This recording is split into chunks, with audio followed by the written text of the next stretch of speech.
A man could cross half of Scotland without carrying a single document, yet one simple question could expose everything about him. Who are your people? The answer wasn't just a family name. It revealed who would fight beside him, whose land he could safely enter, and whose blade might already be waiting.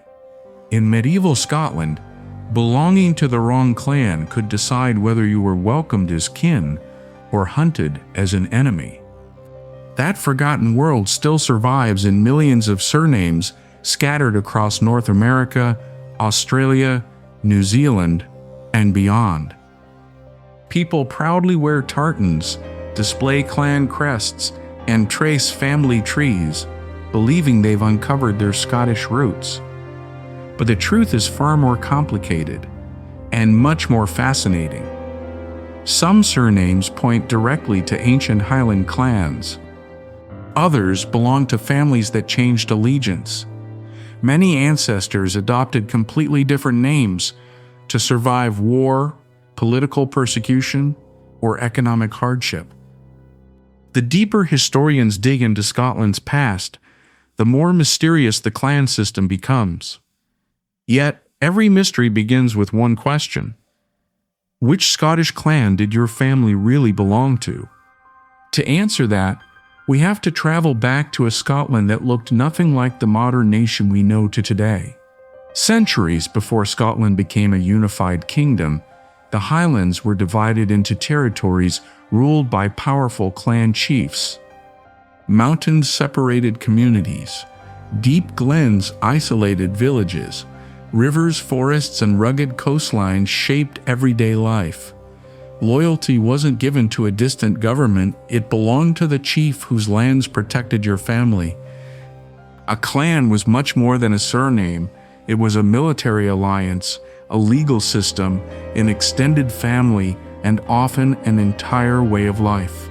The Gaelic word clan simply means children, but in practice it described generations connected through real ancestry, adopted families, trusted followers, and loyal supporters. Not everyone within a clan shared the same bloodline. Many became part of the community through marriage, service, or protection. That detail surprises many people to today. A surname alone doesn't always prove direct descent from a clan chief. Sometimes it tells an even more interesting story. During dangerous times, weaker families often attached themselves to stronger clans. These smaller families became known as septs. They kept their own names while pledging loyalty to a powerful chief who offered land, protection, and justice. Others eventually adopted the chief's surname entirely. That means two people carrying the same surname today might descend from completely different medieval families. The real puzzle had only begun. One of the strongest clues lies within the names themselves. Many Scottish surnames begin with Mac. In Gaelic, Mac simply means son of. MacDonald means son of Donald. Mackenzie means son of Coinnick. MacLeod means son of Leod. MacGregor means son of Gregory. These names preserved fathers long forgotten by history, allowing descendants centuries later to recognize the original patriarch of an entire clan. But Scotland wasn't shaped by Gaelic culture alone. The Western Islands experienced centuries of Viking settlement. Norman knights arrived after the 12th century. The lowlands developed differently from the highlands. Every wave of newcomers left traces inside Scottish surnames. That's why tracing ancestry often leads far beyond Scotland itself. One of the greatest examples is Clan Donald. The MacDonalds became known as the Lords of the Isles, ruling a maritime kingdom stretching across Scotland's western coast. Unlike ordinary nobles, they commanded fleets instead of merely armies. Ships connected scattered islands long before roads linked the Highlands. At the height of their influence, the Lords of the Isles possessed enough wealth and military strength to rival Scotland's own king. For generations they negotiated as equals rather than subjects. Their independence shaped Western Scotland for centuries, yet their power eventually attracted royal attention. The Scottish crown slowly dismantled the lordship of the Isles, absorbing lands that had once functioned almost like an independent kingdom. Even after losing political authority, the MacDonald name survived across the world. That survival became a pattern repeated throughout Scottish history. Another clan earned influence in an entirely different way. The Campbells didn't dominate because they possessed the largest army. They mastered politics. Beginning in Argyll, the Campbells steadily expanded through strategic marriages, royal favor, and carefully chosen alliances. While rival clans exhausted themselves through endless feuds, the Campbells often emerged stronger after every conflict.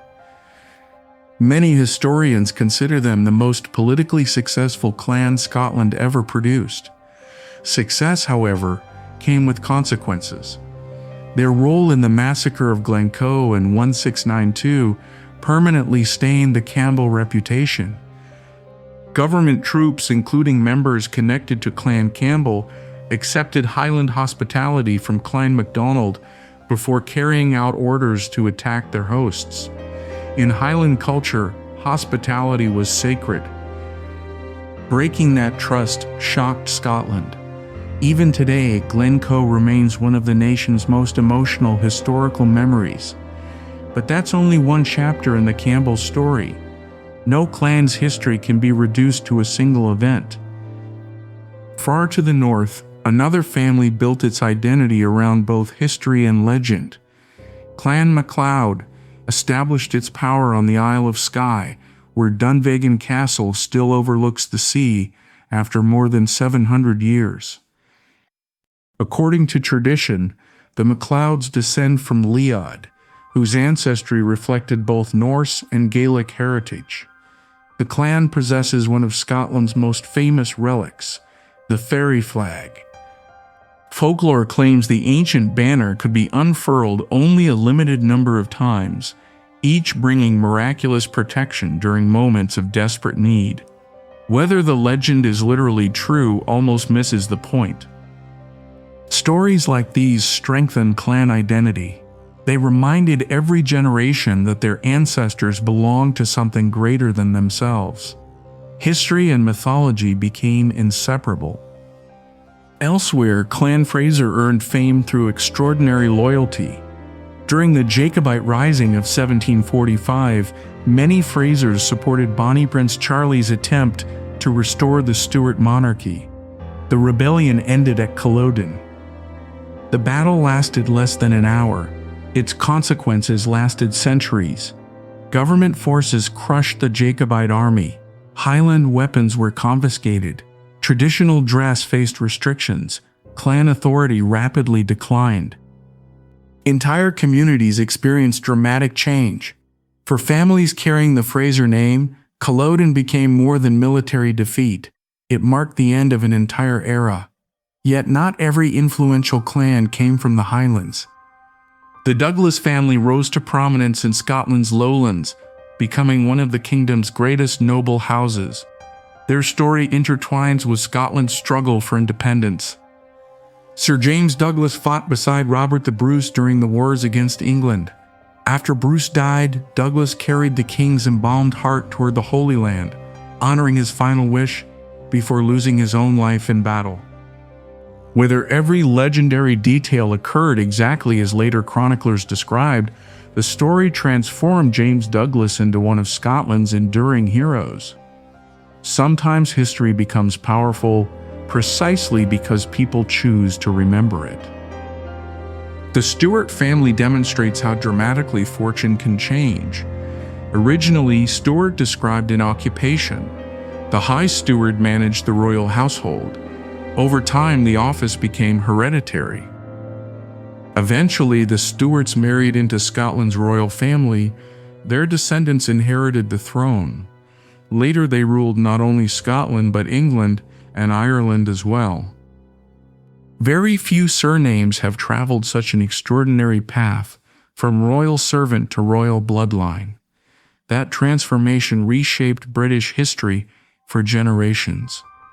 Still, no clan better represents perseverance than Clan MacGregor. The MacGregors claimed descent from ancient kings. Whether that tradition reflected historical reality remains debated. What cannot be debated is what happened next. Repeated conflicts with neighboring clans and government authorities led to one of Scotland's most unusual punishments.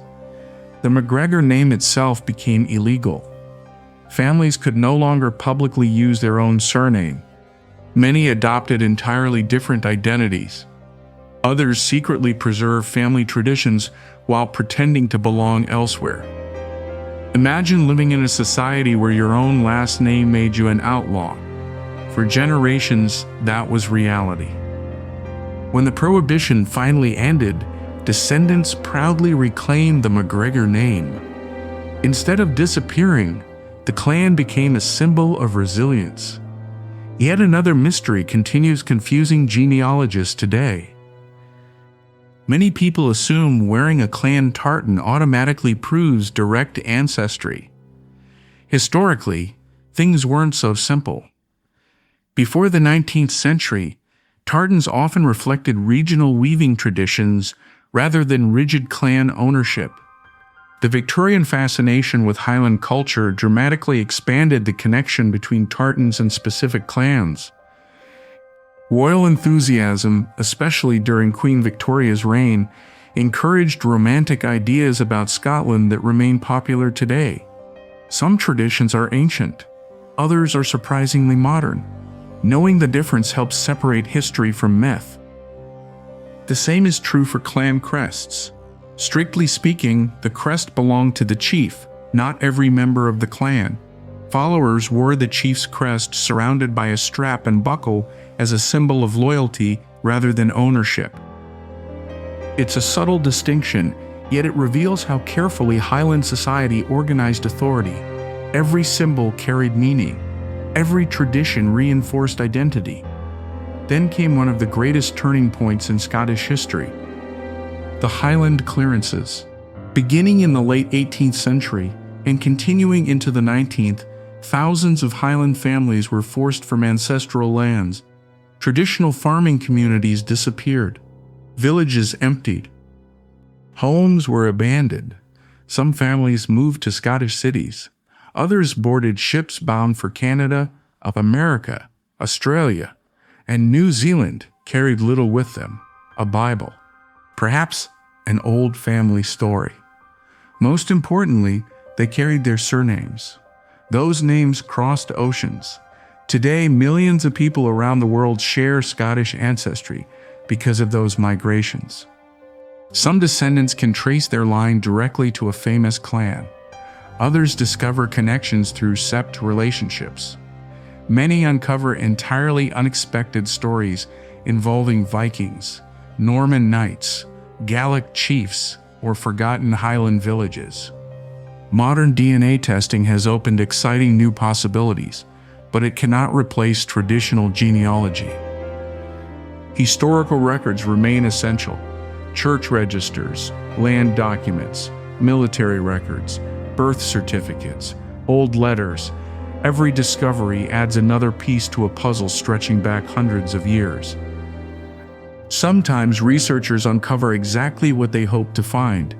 Sometimes they discover an even better story. Perhaps that's why Scottish genealogy has become one of the world's fastest-growing historical hobbies. People aren't searching only for names. They're searching for identity. They're searching for belonging. Because somewhere behind every surname lies a real family that lived through wars, harvests, celebrations, tragedies, victories, and impossible choices. Their lives shape the names we still carry today.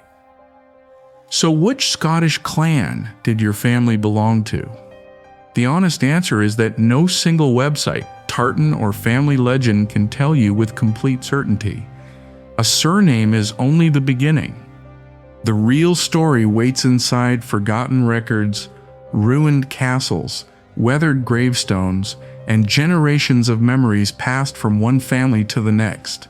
Centuries ago, knowing your clan determined where you stood in the world. Today, discovering that connection reminds us that history isn't locked away inside museums. It survives every time someone asks where their family came from and refuses to stop searching until they find the answer. If your family name has a story worth discovering, subscribe for more forgotten history.